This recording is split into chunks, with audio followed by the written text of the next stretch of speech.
Seats aren't available for non-family, so you'll have to stand. When I went to a restaurant to celebrate my grandson Eric's milestone, I found there wasn't a seat for me in the designated room. As I exchanged glances with the relatives who arrived at the same time, Olivia, the wife of my eldest son Jacob, threw a shocking statement at me.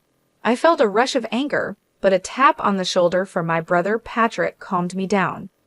I said, "I guess we should head home then," and to my surprise, everyone immediately responded with yes to my question. We made a U-turn on the spot. Despite hearing shouts and the loud noise of breaking dishes behind us, I ignored them and headed home, where I immediately took a certain action. My name is Kelly. I'm a 51-year-old office worker for a company that runs multiple restaurants. Although I'm officially listed as a store advisor, I mostly work from home. This is partly because I was born with a handicap in one leg. I don't use a wheelchair, but I can't walk without a cane, making me hesitant to go to crowded downtown areas or use public transportation. Embarrassingly, I don't visit the restaurants my company operates very often. Of course, I know this isn't good, but since losing my husband Jack suddenly to illness 3 years ago, my life has felt empty.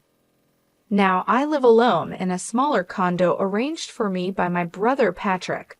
I gave the condo where I lived with Jack to my married son and his wife about 2 years ago. Some people ask if I'm lonely, but when weighing the freedom of being alone against the loneliness, the appeal of living freely wins out. Part of this is because my relationship with my son's wife, Olivia, is terrible. Olivia is 10 years younger than my son Jacob, currently 25. She is stylish, beautiful, and was popular as a college student model while attending a prestigious university. I've heard she appeared on TV several times. She was expected to become a news reporter with the title of Miss University, but she got pregnant with Jacob's child during the summer of her junior year, and they had a shotgun wedding.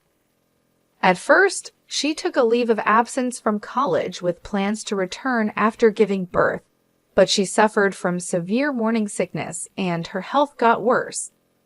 Olivia worried that her beauty would be ruined and threw a tantrum, saying, "I don't want to be seen in public looking like this," and dropped out of college. At the same time, she became irritable over her uncontrollable physical condition and started behaving hysterically towards my son Jacob. "Mom, please, no matter what I do, thinking it's for the best," Olivia just screams and rejects everything. "The house is a mess, and it's bad for the baby's prenatal environment. I need your help," begged Jacob. So my husband and I decided to live with our son and his wife in the large condominium we had bought, intending to live there until we died. However, living together turned out to be challenging as Olivia treated me like a servant with her haughty attitude. "Don't dawdle, bring me my smoothie and crackers to bed quickly. Haven't I told you numerous times how sick I feel if I wake up with an empty stomach because of my morning sickness?" she would yell.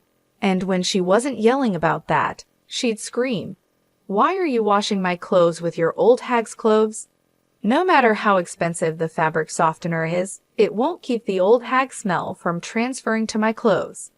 Seeing enough, Jack would scold her firmly. Is it's common sense in this house to harass a pregnant woman? But she would just snap back. Even when Jack suggested that Jacob talk to her, Jacob would say, "It's impossible." Nothing makes sense to Olivia right now. "I wish you could just deal with it, Mom," laughing it off. As infuriating as it was, the fact that Olivia was pregnant made it so we had no choice but to endure her behavior. Had Jack been his usual self, perhaps he could have taken a firmer stand against Olivia and Jacob. But looking back, Jack's body was probably already being slowly ravaged by disease at that time. Olivia had cluttered Jack's study and living room, which should have been his places of relaxation after hard work, with her beauty devices, leaving no space to rest. Even trying to soak in the large bathtub we had ordered to relieve his fatigue was impossible. Taking a bath with that old bugger gives me the chills. "Just use the shower stall instead," she would say. I faced such verbal abuse, yet Jack would say, "Arguing with those two just tires me out more," deciding it was best to endure it himself. Seeing Jack's attitude, Olivia and Jacob, instead of reflecting, escalated their tyrannical behavior even further. As I busily managed the household chores, dragging my ailing leg around, they paid no mind. "I never want to end up like that disgraceful old hag, no matter how old I get," she said, insulting me to the visiting beautician while pointing at me. The beautician was at a loss for words at the sheer nastiness of their comments, but Olivia didn't care. "We really wanted to hire a younger servant, but you know how hard it is to find someone reliable these days, right? So we settled," she declared. Even as these words were spoken, I continued my chores in silence, my leg aching and my heart full of anger towards Olivia and Jacob. As these days went on, Olivia's due date arrived, and she gave birth to a healthy baby boy. Holding his first grandson, named Eric, Jack teared up a bit when the tiny hand tightly grasped his finger. Seeing this, I nearly cried myself. The innocent smile of the baby made me want to wash away all resentments and negative feelings. But that thought was short-lived when suddenly I received news that Jack had collapsed at work. Panicked, I rushed to the hospital while trying to contact Jacob on his mobile phone, but it remained unread with no return call. Reluctantly, I asked the company to contact him on his work-issued mobile phone, but that too was in vain with no response. Hoping at least to let Jack see his grandson Eric, I contacted Olivia's mobile phone. I asked her to bring Eric to the hospital. "I'm in the middle of a hair treatment at the salon, so it's impossible," she laughed and refused. "Then I'll come to the salon to pick up Eric myself." Do you really think I'd entrust a baby to an old hag who can barely walk with a cane? With that, she hung up the phone. Still, I didn't give up and kept calling Olivia and Jacob's mobile phones. But in the midst of this, the operating room light went off. Then the doctor came out and informed me that Jack had just passed away. My memories of the time that followed are a complete blank. All I can recall is a hazy scene, as if viewed through frosted glass. After the funeral, which took place amid this haze, I came down with the flu. "Olivia, the baby might catch it, which would be terrible," she exclaimed dramatically and told me to leave the house immediately. Already emotionally damaged by Jack's sudden death and physically weakened by fever and cough, I had no energy left to argue with hysterical Olivia. Barely managing to get dressed, I left the room but collapsed in the elevator hall entrance. Thankfully, the concierge called an ambulance, and I was rushed to the hospital. According to the doctors, I was on the verge of pneumonia. Later, my brother, his wife, and my nephew heard about my condition and took care of everything. There's no need to visit the hospital. She's been admitted, she's safe, and it would be terrible if the baby caught something, Jacob and Olivia said, not even bothering to visit. Outraged by their attitude, my nephew and his wife suggested I stay with them for a while instead of returning to the condo, where I'd just be exploited by Olivia again. Returning to the condo would mean resuming a servant-like existence before even regaining my strength. However, staying at my brother Patrick's house, where my sister-in-law's parents lived, was not an option due to infection prevention concerns. My nephew's offer was a welcome one. Deciding to accept their kind offer, I planned to first return to the condo to retrieve Jack's photos and personal items left behind. My nephew's wife, Helen, who was worried about the situation, decided to come with me. When we visited the condominium for the first time in about a month, we found it in a terrible state. What is this mess? Dirty glasses and dishes were piled up, and the garbage disposal was clogged. The living room was no different, with delivery food containers scattered everywhere. The bathrooms and bath were in a dire state as well. I wondered how they could raise a baby in such filth. As Helen and I stood there in disbelief, Olivia, apparently already drunk though it was just past 3 o'clock p.m., returned with a couple of friends. Noticing us standing in the living room turned into a garbage house, Olivia looked surprised for a moment, but then quickly put on her usual smirking face and said, "So you're finally back. Then get to cleaning this room right away.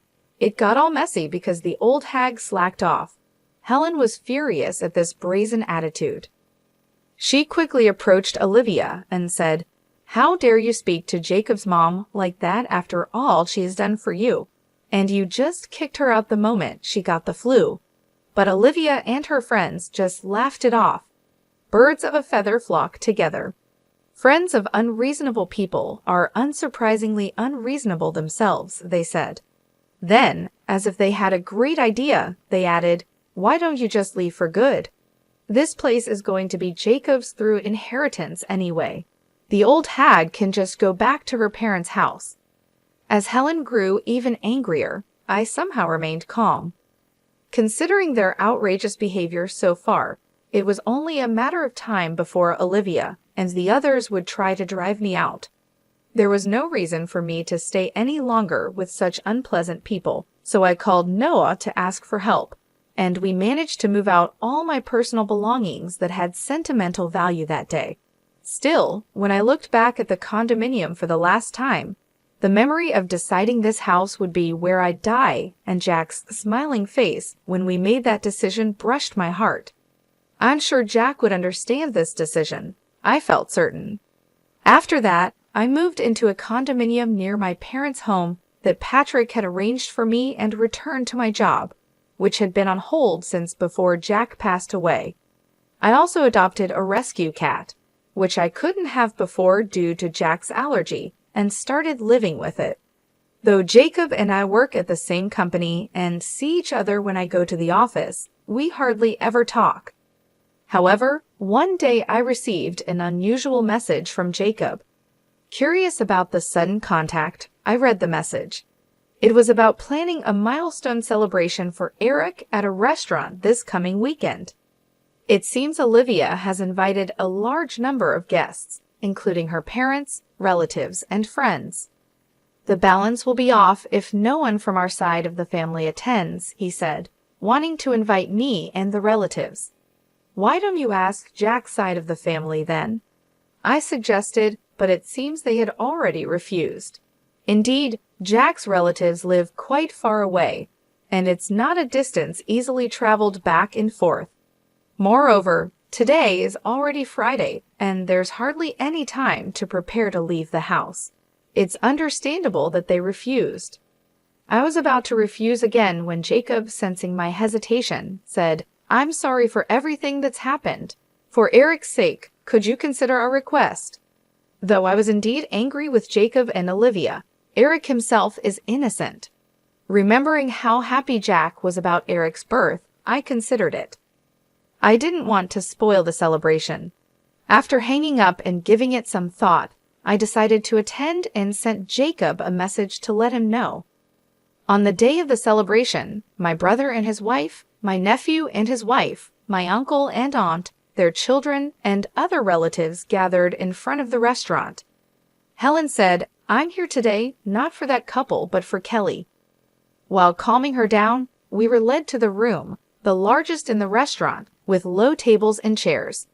This setup would be difficult for me with my mobility issues, so I asked the staff for a chair that was a bit taller. However, Olivia interrupted. "There's no extra seat, so just stand," she said loudly with her arms crossed. Seeing Olivia's smirking face, I felt more dumbfounded than angry, wondering how she could be so mean even now. Then, impulsively, I called out to my relatives, "Shall we go back home then?" Without hesitation, they all responded, yes. The guests on Olivia's side became unsettled by this. Olivia's parents came forward, apologizing to me and my brother and his wife, while hurriedly scolding Olivia. But Olivia, scolded in front of her relatives and acquaintances, became angry and started throwing anything she could get her hands on, like vases, framed pictures, and dishes. Screams, shouts, and the sound of things breaking filled the room, but we left without paying any further attention. Once the relatives and I had left the restaurant, Patrick and I decided to hold a strategy meeting in preparation for what was to come. The company where I, the late Jack, and Jacob worked was originally built by my grandfather. It's a family-owned business where our relatives own more than half of all shares, with my real brother Patrick currently serving as the CEO. Jack was Patrick's close friend since college and joined the company at Patrick's request after graduating. He married a woman who was a clerk there and had a son, Jacob. But after a long illness, his wife passed away when Jacob was in the 8th grade. Patrick, seeing Jack juggling work and home life alone, suggested I marry him, probably concerned about my future due to my disability and lack of social connections. Initially hesitant, I was swayed by Jack's words. "I'm a single father with a child, but I intend to take good care of you. Would you become part of our family?" Jacob, who became my stepson, neither showed hostility nor warmth towards me, his new stepmother. Believing it was unreasonable to expect more from Jacob so soon after losing his mom, I resolved to do my best as a stepmother when Jacob was about to graduate from college. "I want to work at the same company as Dad and Mom," Jacob said, which moved me to tears. However, this peaceful period ended when Jacob had a shotgun wedding with Olivia. After living with Olivia for a while, I couldn't ignore her domineering behavior and decided to have Jacob firmly speak to his wife. I waited for Jacob in the company's underground parking lot, but instead of seeing him alone, I saw Jacob with his arm around a married colleague, unaware I was standing just a pillar away. They were getting intimately close. The shock was enough, but then Jacob told the woman, "What if someone sees us here? We'd both get fired." She confidently replied, "I won't make such a mistake, and even if my affair gets exposed, the company can't fire me. After all, I'm the president's step-nephew." Unaware of my shocked state, Jacob continued, "My real mom was just a country girl, but my stepmother, even if just in name, is the company's executive vice president and the granddaughter of the founder. So she owns a significant share of the stocks and assets. When she passes, all of that will be mine." Then he drove off with the woman. Overwhelmed by what I had just heard, I returned home, unable to tell Jack. Replaying Jacob's words in my head, I gradually understood why Olivia always spoke so disdainfully of me and why Jacob never reprimanded her. It was as if peeling back layers to reveal the truth. Olivia likely received a similar explanation from the beginning of their marriage. I'm just a stepmother after all, and they believe I'm merely a tool they can treat however they please until they inherit the estate. Both Jacob and the grandchild yet to be born feel they are entitled to everything. But there's a truth neither Olivia nor Jacob understands. In reality, Jacob and I haven't gone through an adoption process. Legally, Jacob is nothing more than Jack's stepchild with no right to inherit my estate. Needless to say, for Patrick, being the CEO, Jacob is nothing more than a step-nephew, if even that. Recovering from the shock, I immediately consulted with Patrick, Noah, and Helen. Following their advice, I took steps at the City Hall to ensure no unauthorized adoption could take place. Additionally, in case of any eventuality, I arranged to entrust the management of my personal assets to a lawyer, a process that was nearly completed when Jack passed away. Jack's own estate, having been mostly spent on his first wife's illness, consisted of little more than savings and life insurance. I quickly renounced my inheritance. The reason the condominium wasn't discussed during the inheritance talks is because it was never part of the estate to begin with. It's frightening how greed can blind people. Jacob and Olivia, thinking the condominium was Jack's, probably rushed to kick me out after I renounced the inheritance. I backed down quietly, not just because I wasn't in the best of health, but also because I pitied young Eric and didn't want to disrupt his living situation drastically. But this time, I've reached my limit. I originally intended to file for an eviction due to illegal occupancy of the condominium during the milestone celebration, so I promptly began the process with my lawyer. Olivia's parents dragged her to the company to apologize. We were told by Olivia that we shouldn't visit because she needed to get along with the family of the person she married. That the birth and everything would be managed by Jacob's family since an heir is being born, and we took her word for it. We had no idea things had come to this. We're truly sorry. No sooner had they been let into the living room than they apologized over and over, but it was too late for regrets. Hearing the commotion, Jacob also came running. I had no idea my wife could be this unreasonable. I truly am sorry for what I've done to Mom, he said. But when Olivia started crying, he said to her, "We're getting a divorce. Take the kid and get out of that condominium." The look he gave me, almost growling, truly sent shivers down my spine. Seeing my reaction, Patrick looked at Jacob with a cold gaze and said, "You know that store is part of our company's chain, right? Considering the fuss you've made, you'll both be paying for the damages. As for you, stay home until you receive an official summons from the company." He then firmly kicked everyone out of the reception room. Afterward, Patrick began preparations to fire Jacob, consulting the company's legal advisor right after the milestone celebration incident. He was furious, saying, "Not only is Olivia's disgraceful behavior appalling, but Jacob's negligence in letting her run wild is just as bad. They even destroyed store fixtures and decor. Firing him is only natural, right?"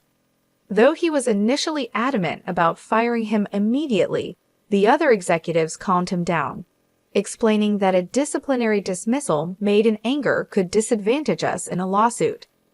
So we turned to a law firm known for its capable lawyers. True to their reputation, they did an excellent job providing indisputable evidence that was more than sufficient to fire Jacob. 2 weeks later, Jacob, temporarily relieved from house arrest, was summoned to the head office meeting room, seemingly prepared for his dismissal. Perhaps he had gathered some inside information. Despite arriving with a lawyer, the sheer number of attendees overwhelmed him. As Patrick, sitting at the center of the board, began, "It goes without saying why we've called you here today. Your dismissal has been decided." Jacob braced himself, clenching his fists. "Mr. Jacob Miller, you are hereby dismissed." Patrick, acting as president, began reading the notice of dismissal to Jacob. His lawyer immediately objected. "My client admits to the troubles with his stepmother Kelly, but insists that connecting this to his dismissal is wrongful termination." A voice rose. Glancing at Jacob beside him, he seemed quite pleased, nodding in agreement. "There's no excuse for my ex-wife's rudeness at the recent milestone celebration, but that was a private matter. Isn't it wrong to fire me over it?" he argued. Then, conspicuously placing a voice recorder on the desk, he said, "I'm also prepared to report this as harassment to the media, if necessary," with a smug face. Hearing this, Patrick and the other executives remained silent. Jacob mistook their silence for victory. "You're aware of the public backlash against companies that violate compliance, right? Are you sure you want to fire me knowing what will happen?" he provoked further. At this point, Jacob's lawyer, not showing the expected signs of disturbance, but rather a hint of a smirk, seemed puzzled. Yet Jacob, ever so confident, failed to notice. Patrick then asked in a deeper voice than usual, "Oh, so you wish to continue working with us? That's a hard pass. However, if you wish for me to leave the company amicably, a certain amount of money as a settlement would be necessary," Jacob said, leaning forward on the desk with a smirk as if to challenge the surrounding executives. But in the next moment, laughter erupted spontaneously from everyone present. Some were even laughing so hard that tears formed at the corners of their eyes. Taken aback by their reaction, Jacob quickly turned red and began cursing foully. His lawyer frantically tried to calm him down. The dismissal notice naturally includes the reasons for dismissal. I'll explain them now, and if you have any objections, we can discuss them afterward, Patrick declared, his presence overpowering Jacob and his lawyer into silence. Both sat down. Then a group in dark suits stepped forward, bowed slightly, and turned on the electronic blackboard in the center of the meeting room. Immediately, the screen displayed screenshots of pages where wine exclusively imported for group participating restaurants was being sold on an online marketplace. Next, the screen showed an enlarged photo of the wine seller's icon. The moment it was displayed, Jacob stood up quickly. "This isn't me," he exclaimed in desperation, turning pale, and for good reason. The photo used for the icon was a cropped selfie of Jacob. The screen neatly displayed the original photos alongside an image match rate of 101% written in red. Facing the lawyer, still unable to grasp the situation, a man from the group of dark suits stepped forward, introducing himself as part of the law firm hired by the company. "Let me explain the reasons for the dismissal notice. The reasons include embezzlement, harassment, undue pressure within the workplace using his executive position, leaking confidential company information, unauthorized absences, tardiness, loafing, and damaging the company's reputation through inappropriate use of a company car," he explained smoothly. He further added that the company's legal and accounting departments had been secretly investigating rumors of the wine, supposed to be sold exclusively in stores, being traded online. In the process, they identified the source account and, collaborating with the police and other relevant parties, discovered that the account was linked to Jacob's online banking account. Additionally, the inventory management department uncovered the existence of double books. Upon questioning, several employees confessed that they had been coerced into participating in the illegal activities by Jacob, who implied they would be fired if they did not comply. As this explanation unfolded, Jacob was sweating profusely, but his complexion turned even paler at the next images displayed. It was a video, seemingly taken secretly with a mobile phone, capturing Jacob as he subjected female interns and temporary staff to sexual harassment and unbearable words. Jacob's lawyer, standing by, couldn't take his eyes off the repeating video, mouth agape. Next shown were images of customer information meant for our company being sold to a rival company, and a USB drive containing original recipes alongside an envelope bearing the name of the rival company's legal counsel. Seeing this, Jacob's face turned from pale to ashen, and his hands trembled on the desk. Our lawyer continued without hesitation, explaining why the USB was transferred from the rival company. Actually, suspicions about the source of this confidential information had arisen even before it was utilized. Upon rechecking the acquisition method, it was found that an employee of the rival company had obtained it from Mr. Jacob Miller in exchange for a significant amount of cash, he explained. The rival company quickly dealt with the involved employee and returned the data to us, along with documents clarifying the factual situation. Jacob's lawyer, taken aback by the continuous revelation of Jacob's misdeeds, listened in stunned silence. However, our lawyer concluded with, "While it might seem superfluous to mention now, all these illegal activities have already led to the filing of criminal complaints. Perhaps instead of discussing settlement money, you should be preparing for a criminal defense," he said with a chilling laugh. Jacob's lawyer turned red-faced. "I've heard nothing of this from my client. I cannot represent him under these circumstances. I resign," he exclaimed, glaring at Jacob before storming out of the room. Left alone, Jacob's initial bravado disappeared, and he slumped in his chair. Before he knew it, the women he had harassed in the video lined up in front of him. "We will be filing for damages as well," they firmly declared. Adding insult to injury, our lawyer continued, "Moreover, it has been confirmed through social media posts that you've been unfaithful with multiple women using company resources, even during work hours, and engaged in inappropriate actions in public. The company will, of course, include these actions in its claims for damages. So please be prepared for that," he stated, speaking pleasantly but with no smile in his eyes. Jacob finally collapsed from his chair, sitting on the floor in defeat. As Patrick and the lawyer had declared, Jacob was swiftly dismissed for misconduct. In the investigation that followed, Jacob, who was interrogated for embezzlement, tried to negotiate a settlement to avoid a prison sentence. However, finding a willing lawyer proved difficult, and he struggled to even pay the retainer fees. Eventually, he managed to cover the lawyer fees and compensation payments using the inheritance from his father, avoiding jail time for embezzlement.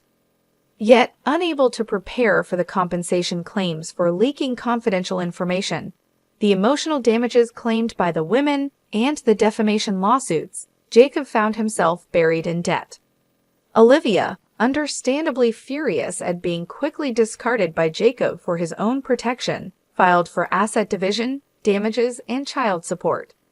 In a defiant stance, Jacob demanded, "Then let's have a DNA test for the child," prioritizing the investigation of paternity over financial concerns. Confidently agreeing, Olivia was shocked when the results showed the child wasn't Jacob's biological offspring. Investigations by a detective hired by Jacob revealed Olivia had multiple partners at the time of their shotgun marriage, one of whom was the biological father, disproving any parental relationship between Jacob and the child. However, legally, Eric was still considered Jacob's child. Knowing he couldn't escape from the obligation of child support, Jacob initiated mediation to confirm the absence of a parental relationship.